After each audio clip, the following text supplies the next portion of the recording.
nasceu há mais ou menos 10 mil anos atrás e não há lugar nesse mundo que não a conheça demais. Ela pode ser leve, suave, doce, amarga, robusta. Já sabe de quem eu tô falando? Oh no, nothing's gonna change. A primeira prova arqueológica da existência da cerveja vem da Suméria, por volta de 6 mil anos antes de Cristo. Foi na Idade Média que a cerveja ganhou o sabor característico da que consumimos hoje. Os gauleses passaram a fabricá-la com malte e os monges descobriram o lúpulo como conservante natural.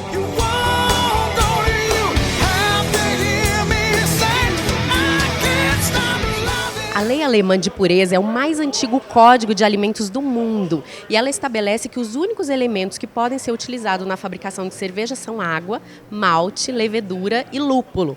Mas a gente não está aqui para aprender nenhuma receita de cerveja e sim para entender um pouco mais desse universo maravilhoso. Por isso que eu vou conversar com a sommelier Flávia Lacour, que recebe a gente aqui no bar, no Tchê Café, num dia que está rolando um curso de mestre cervejeiro delicioso. Vocês precisavam estar aqui para sentir o aroma de malte. Tudo bem, Flávia? Tudo bem, e você? Como é que você entrou para esse universo? Essa paixão pela cerveja surgiu como? Bom, surgiu quando eu e um amigo que trabalhava comigo, a gente abriu um bar, né, que é o Tchê Café, onde nós estamos hoje. E para fazer uma carta de cervejas para o bar e saber que cervejas que a gente ia comercializar, entramos no mundo e descobrimos quão grande ele é e todas as paixões vieram daí. Há quanto tempo isso, Flávia? Começou 3 anos atrás. E nesse tempo, o que a cerveja trouxe, agregou para sua vida? Bom, mudou minha vida.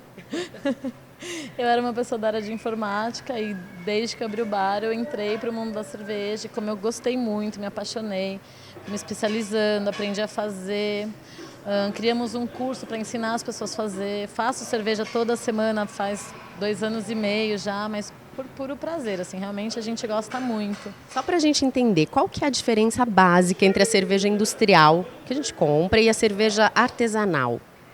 Bom, como processo de fabricação, não tem muita diferença, né? Claro que você tem uma tecnologia muito mais avançada numa produção industrial, mesmo porque o mandatório na cerveja é a padronização. Então você tem que ter um processo bem padronizado, bem controlado para que toda a cerveja saia igual. Tá. O que você não tem na cerveja caseira, né? Caseira você faz de panela, você tem variação de temperatura que você não controla tão bem. Então, a grande diferença é a parte tecnológica mesmo. Mas como processo, fazer uma cerveja em grande escala ou uma cerveja caseira, você tem que seguir as mesmas regras. Quem ainda não foi iniciado nesse universo da cerveja artesanal, se você fosse sugerir, comece por qual tipo de cerveja? Porque tem alguns tipos básicos. Fala pra gente quais são os tipos mais clássicos e por onde a gente deve começar quando a gente é realmente leigo.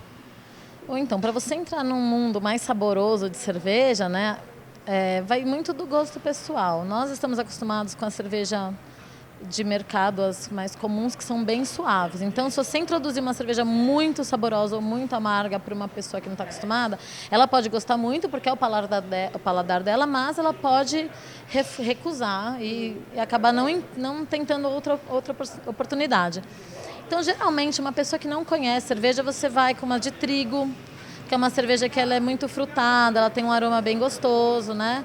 Não é tão forte, o sabor dela ela é encorpada. Então, é uma cerveja que agrada muitas pessoas, mas a gente, por exemplo, aqui no bar, a gente tem as cervejas lambiques que tem frutas dentro. Então, tem muita gente que não suporta a cerveja e você apresenta uma lambique, que parece um espumante, parece um keep cooler, depende, cada um fala uma coisa, que se apaixona, e é cerveja também. Aqui no bar vocês têm uma carta super vasta. Quantas cervejas, quantos rótulos vocês têm aqui? A gente tem em torno de 350, vai girando, né? Então tem rótulo que já saiu, outros entram, mas na carta tem 350 rótulos. Pra gente desmistificar, Flavinha, essa coisa de cerveja é só uma coisa de boteco, porque tem um lado mais glamuroso também, né? Eu sei que tem cervejas super elaboradas e cervejas caríssimas. Qual que é o rótulo mais caro aqui na casa hoje? Bom, o meu rótulo mais caro é uma cerveja escocesa que tem 65% de álcool. Então, aqui a gente vende ela, tem uma unidade só, que a outra já foi vendida, a R$560. Mas por quê? Uma cerveja que não tem aqui, vem de fora.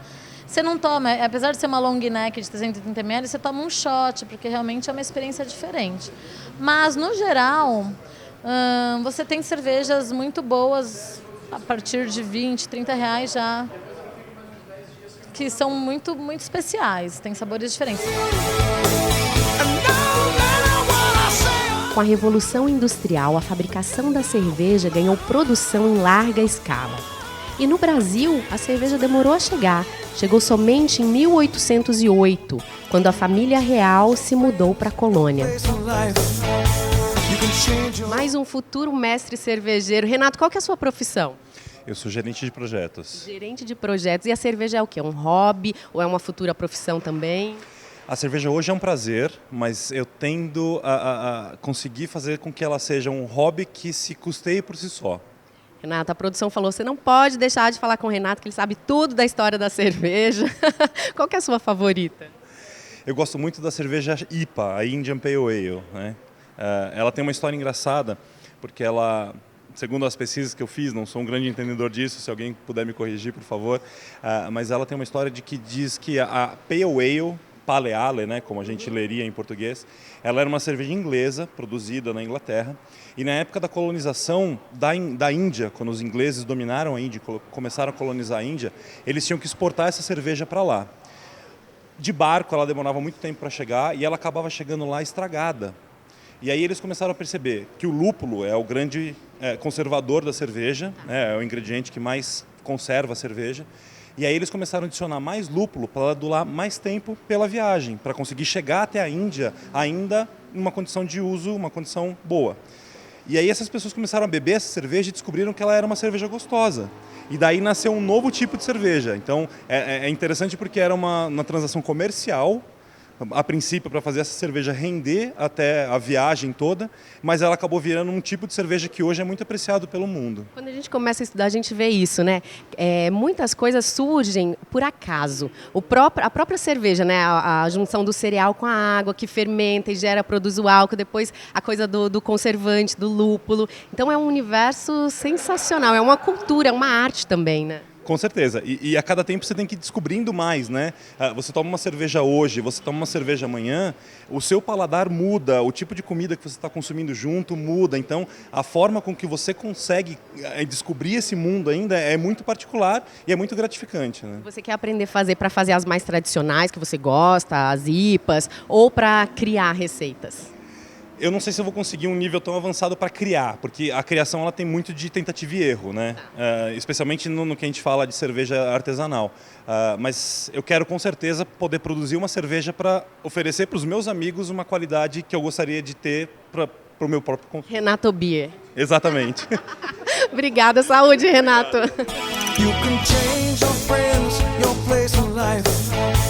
You can change your mind. We can change the things we say. Gente, esse curso é muito animado. Da próxima vez eu vou chegar mais cedo, viu? Eu estou batendo um papo aqui com o Eduardo. Eduardo, você é turismólogo, é isso mesmo. E você procurou o curso de mestre cervejeiro por quê? Você é apaixonado por cerveja? É uma vontade que eu sempre tive, já venho estudando cerveja há muito tempo, analisando, provando que teoricamente é o mais gostoso, mas como eu gosto muito de estudar sobre cerveja e tomar cerveja, eu vim buscar o curso para me profissionalizar um pouquinho. De repente, com o passar do tempo, isso pode se tornar uma profissão também, né? A gente não sabe. Hoje é um hobby, é um prazer, assim, confraternizar com os amigos, experimentar tipos diferentes. Qual que é a sua favorita? A minha favorita... É difícil falar, porque são muitas, mas eu acho que a Vit é uma cerveja que eu gosto muito e a Weizenbier também é uma cerveja que eu gosto muito. A Weiss, você fala de trigo? É a cerveja de trigo, exatamente. Que vai um cereal a mais, além do... Ó, já tô entendendo. Tá mandando bem, tá vendo? Tô entendendo bastante. E você acha que cerveja é coisa de homem? É coisa de bar? O que você acha da cerveja? Não. Cerveja é para todos. A cerveja, acho que um dos contextos maiores da cerveja é unir as pessoas e trazer felicidade e amizade. Então a cerveja é para todos, não só para os homens, para as mulheres, é para todos. Delícia, então saúde. A nós. And do anytime. Oh no, but I think you'll find that when you look inside your heart. Cerveja é essa que você vai servir pra gente, Flávia? Olha, essa é uma cerveja que eu gosto bastante. Ela é uma cerveja nacional, da Morada. Ela é uma IPA com café verde, então é bem interessante o sabor dela. Essa eu nunca experimentei, tô curiosa. Amarguinha e tem uma pegada do café mesmo, assim. Mas o grão, não o café que a gente conhece de tomar, sabe?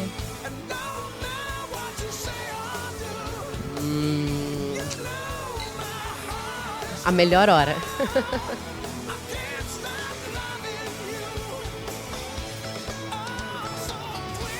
E o aroma, sensacional.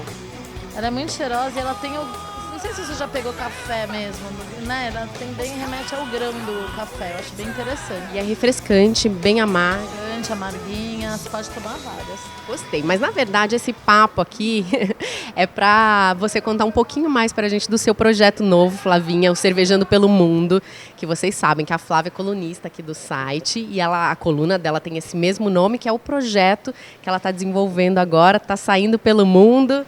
Tá, agora falta só uma semana. Bom, esse projeto começou... Eu sempre tive vontade de fazer uma viagem pelo mundo com algum propósito, né? Eu tinha vontade e não tinha motivo.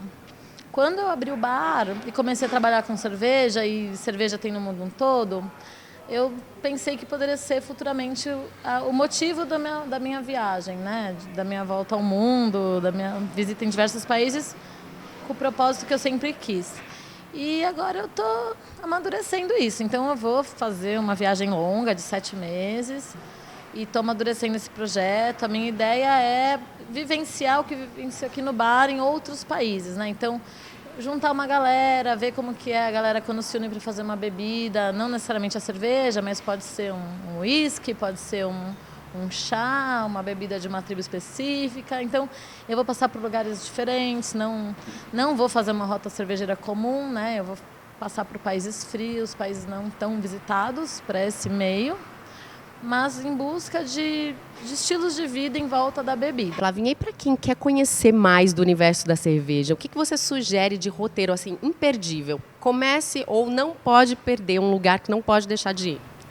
Bom, com certeza a Europa, né, é uma região muito rica, né, onde tudo começou a princípio. Então a Bélgica é rica, você vai para a Bélgica, você tem cervejarias pequenininhas, você tem as trapistas mais famosas, monastérios. Aí você vai para as inglesas, você tem cervejas super elegantes, né, tradicionais. Então tudo depende muito do seu estilo, né? Hoje em dia os Estados Unidos também tem muita coisa legal, né? Eles são excêntricos, eles são criativos bastante para criar cerveja. Então, na verdade, vai depender muito unir a cerveja com outro gosto pessoal, que é o que você quer ver durante uma viagem, né? Então, acho que tudo... A gente fala muito, né? As pessoas vêm aqui às vezes e pedem a Guinness, porque a Guinness é a melhor cerveja, mas... porque ele tomou na Irlanda, num ambiente específico tal, e tudo vem junto com a Guinness, não só a Guinness, né? O momento que ele estava, com as pessoas que ele estava. Então, para uma viagem cervejeira, eu creio que seja isso também, né? Você está em um lugar que você se sinta bem, que a experiência fica muito rica. Mais uma vez a gente volta para falar de estilo de vida e de gosto pessoal, e a cerveja sempre fazendo parte disso. Sim, você vai achar cervejas boas do mundo todo, você tem escolas que você pode buscar, ou conhecer de tudo, então fazer um tour Europa total, Estados Unidos, mas sempre, eu falo, o gosto pessoal que manda, né? Então, você vai não só para tomar uma cerveja, mas também para sentir a cultura daquela cerveja, né? Quem fez, a história dela, então acaba sendo... Tá vendo? Sempre é tempo da gente realizar os nossos sonhos, os nossos desejos e correr atrás. Eu te desejo uma viagem maravilhosa, Flavinha. Eu espero muitas matérias deliciosas de onde você estiver. Saiba que a gente está com você em oração, em pensamento e te desejando tudo de bom. Ai, muito obrigada. Eu tenho certeza disso. Eu espero poder fazer bastante coisa legal com vocês, umas matérias boas, com todo o conteúdo que eu achar por aí. E desfrutar do que tem de bom na vida, né? Saúde! Saúde. What you said is true.